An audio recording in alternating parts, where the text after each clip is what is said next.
ఎన్టీఆర్ జయంతి సందర్భంగా ఓ అభిమాని వినూత్నంగా ఎన్టీఆర్ చిత్రాన్ని అద్భుతంగా గీశారు. నంద్యాలకు చెందిన ప్రముఖ చిత్రకారుడు చింతలపల్లె కోటేష్ ప్రకృతి ఒడిలో ఉన్నట్లు A3 డ్రాయింగ్ చార్ట్ మీద పెయింటింగ్ వేశాడు. పక్షులు, చెట్లు, చేపలు, జింకలు, ఏనుగు, తామర పువ్వులు ఇలా ఎన్నో ప్రకృతి సౌందర్యంతో ఎన్టీఆర్ చిత్రం వేసి చూపించారు. ఈ చిత్రం గీయటానికి 3 గంటల సమయం పట్టిందని ఆయన అన్నారు. విశ్వంలో ప్రకృతి ఎల్లప్పుడూ ఉంటుందని, అలాగే మహనీయుడైన ఎన్టీఆర్ కోట్లాది హృదయాల్లో ఎల్లప్పుడూ ఉంటారన్నారు.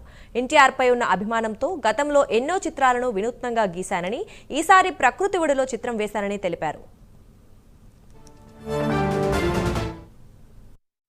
ఎన్టీఆర్ జయంతిని పురస్కరించుకొని A3 డ్రాయింగ్ చార్ట్ మీద వాటర్ కలర్స్ పెయింటింగ్స్తో ప్రకృతి ఒడిలో అన్నగారి చిత్రాన్ని 3 గంటల సమయంలో వేసి చిత్ర నివాళులు అర్పించారు.